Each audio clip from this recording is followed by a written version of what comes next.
So hi Gabe, I thought you could show us how you've made some of this stuff, because this is really, really impressive. So first of all, what do you want to start with? So first off, I'll start with this Daily Prophet. Wow, how did you make that? So it was 2 A4 printouts attached to a piece of wood. Oh wow, that's with a really phone good. built in with a looped video. And that's pretty much it. Can you just turn it round to the back again for me? So I noticed that you've got so you've got.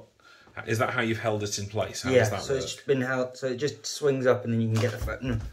Pop the phone out, obviously. Yes. Brilliant. And what's that notch cut out for? The notch is for when it's going to be used for a long period of time. It can hold a cable so you can plug it into mains.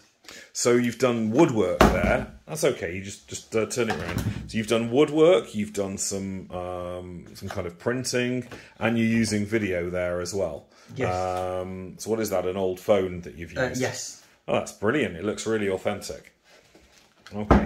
What can you tell me about these cauldrons? Hang on. So what can you tell me about these cauldrons, Gabe? So these cauldrons, if you take the lids off, they were existing cauldrons you can buy off Amazon or wherever. They light up, and then when you push this pin here, they turn off, and then when you let go, it resets. Okay. Because they colour change. So they started as plain black, and I dry brushed some silver, weathered the crest, and used some shoe polish to add a kind of dirt wash. And oh, so they don't come looking like that. They're just plain black, are they? Yeah. So can you show us maybe the inside of the lid? Is that what they looked like originally? Just that plain black plastic. Yeah. Wow, they look really good. So then there are also these candles, which I made using some end caps, some PVC pipe, some hot glue for the drip effect, and some tea lights, which you just turn them on, put it in, and these holes are for some fishing line to hang them so they look like they're floating. Oh, that's brilliant. And how many of those did you make? I made 96 in total. Wow, that's brilliant. And you made all of them like that, different varying heights? Yes, I made some at different heights, different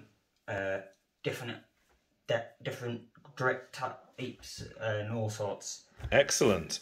Then there's the Broom, this firebolt, which I made using a tree branch. I sanded it down, I cut it to shape, and I then. So where along it did you sand down? So the whole branch I'd sanded. I cut this. I used a Dremel to kind of inset this bit a bit and kind of make it look a bit more like a tree branch again, and painted this grey. I painted this brown, and then added some shoe polish over the top, and painted these runes by hand. Wow. I then bought these twig things off Amazon, which I then stuck all the way around and kind of put them through using a cover from an office chair. What you mean, like the bit that covers the gas lift? Yeah. So you must have cut that down and then painted it, did you? Yeah, I cut it in half so I could get it over. Drilled some holes for these pipe holders, which I then bent some. So is that conduit? Oh, that's oh, I thought that was paint. I thought that was metal pipe. So it's no, it's plastic conduit. Right. And you've used the plastic conduit, and you how did you bend it? I heated it up and used a pipe bending spring to add all the curves and bends. That's brilliant. That's excellent. And have you seen this wizard sign? How have you got that standing up? So that actually, it's a full wooden frame and with some triangulation at the bottom for stability. Right. So it's freestanding, and then we've just kind of tacked it on and used some spray mount, which didn't quite hold, so we used some nails. Okay. And so how did you get it that colour and so originally it was It's just like normal This kind of 2x4. colour there. Yeah, it was 2x4 that we cut down to size, and I used brown shoe polish to stain it. Brilliant. And I notice you've got here as well some signs for... Yes, these were ordered online and tacked on using another 2x4 and a wooden joist for the base. Right, and I see you've also used some triangulation there. Yes. And I notice, you might not be able to see in the video, but you can see if we go a bit closer in, you kind of, have you weathered it or notched it to make it look... Yes, I've kind of hacked away at the edges a bit to try and make it look a bit older and more worn and weathered.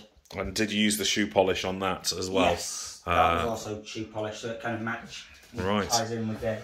So if we lift that out of the way, we can see you've got something else as well here you've worked on. Yes, this is a trunk designed to be similar to the luggage case Harry Potter has. So I've got initials here for who it's for. And what's that on top? And then I printed and hand cut a Hogwarts crest stencil, which I then taped on, painted the gold backing, and then once that was dry, I taped on the next layer, which had all this detail, which I cut out, and spray painted it black. Once that was dry, to kind of make it look a bit worn again, I went back and sanded it with some steel wool and some sandpaper to kind of rough it up again to kind of tie into the rest of the weathered, worn look of it all. Brilliant. Well done. And other than, I think that is all of it. Okay.